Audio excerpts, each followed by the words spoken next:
ఆంజనేయుడు రామాయణ కాలం నాటివాడు కదా, త్రేతాయుగం. అలాగే భీముడు ద్వాపర యుగానికి సంబంధించిన వాడు. వేరే వేరే యుగానికి సంబంధించిన వీళ్ళిద్దరూ అసలు ఎప్పుడు కలుసుకున్నారు? సరే, ఒకవేళ కలుసుకున్నా ఇద్దరూ కూడా వాయుపుత్రులే కదా. మరి ఆంజనేయుడు భీముడిని ఎందుకు భయపెట్టాడు? అసలు వాళ్ళిద్దరూ ఎప్పుడు కలుసుకున్నారు? ఇటువంటి మరెన్నో విషయాలు తెలుసుకుందాం. అంతేకాదు, ఆంజనేయుడు పాండవులకు ఇచ్చిన వరాలు ఏమిటో కూడా తెలుసుకుందాము. వీడియోని చివరి వరకు చూడండి. మీరు గనక నా ఛానల్ కి కొత్తగా వచ్చిన వారు అయితే ఛానల్ ని సబ్స్క్రైబ్ చేసి మీ సపోర్ట్ తెలపండి. పాండవులు అరణ్యవాసంలో ఉన్నప్పుడు అన్ని ప్రదేశాలు తిరుగుతూ ఉత్తర భారతదేశంలోని గంధమాదన పర్వతం చేరుకుంటారు. అక్కడ ఒక చోట భీముడు, ద్రౌపది కూర్చొని మాట్లాడుకుంటూ ఉంటారు. ఆ సమయంలో 1000 బంగారు రేకులతో ఎంతో సుగంధంతో ఉన్న ఒక తామర పువ్వు గాలికి ఎగురుకుంటూ వచ్చి వాళ్ళిద్దరూ కూర్చొని మాట్లాడుకుంటూ ఉన్న ప్రదేశంలో పడుతుంది. ద్రౌపది దేవి ఆ పువ్వు తీసుకొని చూసి ఇలాంటి పువ్వులు ఇంకొన్ని తీసుకురావాల్సిందిగా భీముడిని కోరుతుంది. భీముడు గాలికి ఎటు నుండి ఆ పువ్వు ఎగురుకుంటూ వచ్చిందో ఆ వైపు అలాంటి తామర పువ్వులు ఉన్న సరస్సు వెతుక్కుంటూ ఎంతో ఉత్సాహంతో వెళ్తాడు. అలా వెళ్ళేటప్పుడు ఊరికినే సరదాగా దారిలో చెట్ల కొమ్మలన్నీ విరుచుకుంటూ తీగలను తొక్కుకుంటూ అలా వెళుతూ ఉంటాడు. దారిలో అతనికి ఒక కొలను కనబడుతుంది. అందులో స్నానం చేసి నీళ్లు తాగి ఆ కొలనులోని కలువలతో ఒక దండ చేసి మెడలో వేసుకొని మళ్ళీ బంగారు తామరలను వెతుకుతూ వెళ్తాడు. అలా వెళ్తూ తన దగ్గర ఉన్న శంఖాన్ని గట్టిగా పూరిస్తాడు. ఆ ధ్వనికి అక్కడ ఉన్న ప్రాణులు అన్నీ భయపడతాయి. అక్కడ ఆ గంధమాదన పర్వతం మీదే ఒక గుహలో ఆంజనేయుడు పడుకుని ఉంటాడు. ఈ శబ్దానికి ఆయన కూడా ఉలిక్కిపడి లెగుస్తాడు. ఇంతలా ఎవరు శంఖాన్ని పూరించింది? కానీ ఈ శబ్దం వింటుంటే నాకు సోదర భావం కలుగుతుంది. బహుశా వస్తున్నది నా సోదరుడే ఏమో అని ఆంజనేయుడు భీముడిని గుర్తిస్తాడు. ఏం చేస్తాడో చూద్దాం అని చెట్లను కూల్చి నడిచే దారికి అడ్డంగా పడేసి ఒక ముసలి కోతివానిలా మారి దారికి అడ్డంగా తన తోకను పడేసి పడుకుంటాడు హనుమంతుడు.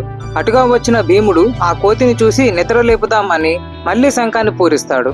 ఉలిక్కి పడినట్టుగా లేచి హనుమంతుడు, నేను చాలా ముసలివాడిని, రోగభారంతో పడుకుని ఉన్నాను, నా నిద్ర పాడు చేశావు, ఎందుకు ఇలా శబ్దం చేస్తున్నావు?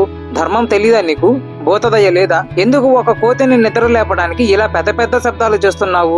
పక్క నుండి నడుచుకుంటూ వెళ్ళలేవా అని భీముడిని ప్రశ్నిస్తాడు హనుమంతుడు. భీముడు, నేను పాండవులలో ఒకడిని, వాయుదేవుని వరప్రసాదాన్ని. అలా తన గొప్పదనం చెప్పి, నేను ఒక పని మీద వెళ్తున్నాను, దారికి అడ్డంగా పడుకున్నావు, మర్యాదగా అడ్డం లెగుస్తావా? లేక ఒకనాడు 100 యోజనాల సముద్రాన్ని లంఘించిన హనుమంతుడిలా నిన్ను దూకి వెళ్ళమంటావా అని అంటాడు. దానికి ఆ కోతి, ఏంటి కబుర్లు చెప్తున్నావా? ఏది ఆ వృత్తాంతం ఏంటో ఒకసారి చెప్పు అని అడుగుతాడు. భీముడు వివరిస్తాడు.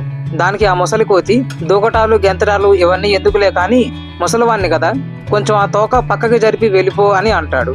భీముడు సరే అని తోకని జరపబోయి తోక కదలకపోవడంతో ముందుకి బోర్లా పడిపోతాడు. గర్వం పోయి భీముడు అలా నించుండిపోతాడు. అప్పుడు భీముడిని చూసి హనుమంతుడు 11,000 సంవత్సరాలు రాజ్యం చేసి శ్రీరామరాజ్యం స్థాపించిన శ్రీరాముల వారు భూమండలాన్ని విడిచి స్వర్గానికి వెళ్ళేటప్పుడు నా కథ, నా కీర్తి ఎంతవరకు ఉంటుందో అంతవరకు నువ్వు చిరంజీవిగా ఉంటావు అని ఆశీర్వదించారు. నేను ఇక్కడ ఈ పర్వతం మీదనే ఉంటాను, నేనే హనుమంతుడిని అని తన నిజ స్వరూపం పొందుతాడు. నువ్వు నా సోదరుడివి, వాయుపుత్రుడివి, నిన్ను కలవటం నాకు సంతోషంగా ఉంది అని హనుమంతుడు అంటాడు. భీముడు తాను హనుమంతుడిని కలిసినందుకు ధన్యుడిని అయ్యాను అని అంటాడు. ఇంకా హనుమంతుడితో ఇలా అంటాడు, సముద్ర లంఘనం చేసినప్పుడు, రాక్షసులతో యుద్ధం చేసినప్పుడు మీ ఆకారం చాలా పెద్దగా భయానకంగా ఉంటుంది అని అంటారు. ఒక్కసారి ఆ రూపం చూపించాల్సిందిగా అడుగుతున్నాను అని ప్రార్థిస్తాడు. దానికి హనుమంతుడు, ఎప్పటి త్రేతాయుగం, ఎప్పటి ద్వాపర యుగం, యుగాలు మారిపోయాయి, అప్పటిదెలా ఇప్పుడు చూపించగలను అని అంటాడు. భీముడు మళ్ళీ మళ్ళీ అడగగా ఆకాశాన్ని తాగుతున్నాడా అన్నట్టు ఒక పెద్ద రూపాన్ని పొందుతాడు హనుమంతుడు. అంతే. భయం అంటే ఏమిటో తెలియని భీముడు కూడా, నేను చూడలేకపోతున్నాను, ఇంతకు ముందు ఉన్న సాధారణ స్వరూపం పొందండి అని ప్రార్థిస్తాడు. అప్పుడు ఆంజనేయుడు సాధారణ స్వరూపం పొంది, ఇది కొంచెం మాత్రమే, నా పూర్తి నిజ స్వరూపం చూస్తే గుండె పగిలిపోతుంది అని అంటాడు. మీకు జరిగిన అన్యాయాలు నాకు తెలుసు, ఎందుకు ఊరకనే ఉంటున్నారు? నేనొక్కడినే చాలు, భీష్మ ద్రోణులతో సహా అందరినీ సంహారం చేస్తాను, హాయిగా రాజ్యం ఏలుకోండి అని హనుమంతుడు అంటాడు. భీముడు, మీ ప్రతిభ ఏమిటో మాకు తెలుసు, కానీ మేము ఇప్పటికే ప్రతిజ్ఞలు చేసి ఉన్నాము, అందుకని మమ్మల్ని చేయనివ్వండి, మమ్మల్ని ఆశీర్వదించండి అని భీముడు అడుగుతాడు. హనుమంతుడు, నీకు వరం ఇస్తున్నాను, యుద్ధంలో ఎప్పుడైనా సరే నన్ను స్మరిస్తే నీ దగ్గరకు వస్తాను, అంతేకాదు కురుక్షేత్ర సంగ్రామంలో అర్జునుడి రథ పతాకాన్ని ఆవహించి ఉంటాను, మీ పక్షాన నిలబడతాను అని వరాలిస్తాడు. భీముడు సంతోషించి తానెందుకు వచ్చాడో చెప్తాడు. హనుమ ఎప్పుడు ఎక్కడ ఎంత పౌరుష పరాక్రమాలు చూపించాలో అక్కడ అంతే చూపించాలి అని భీముని మందలించి బంగారు తామరలో ఉన్న సరోవరాన్ని చూపించడానికి హనుమ భీముడిని వెంట తీసుకుని వెళ్తాడు. వీడియోని చివరి వరకు చూసినందుకు ధన్యవాదాలు. ఈ వీడియో కనుక మీకు నచ్చినట్టు అయితే లైక్ చేయండి, మీ ఫ్రెండ్స్ అండ్ ఫ్యామిలీకి షేర్ చేయండి. ఇటువంటి మరిన్ని వీడియోస్ కోసం మా శేషసాయి అఫీషియల్ యూట్యూబ్ ఛానల్ని సబ్స్క్రైబ్ చేయండి. మీ సలహాలు, సూచనలు, అభిప్రాయాలు కింద కమెంట్స్ సెక్షన్లో తెలపండి. జై హింద్.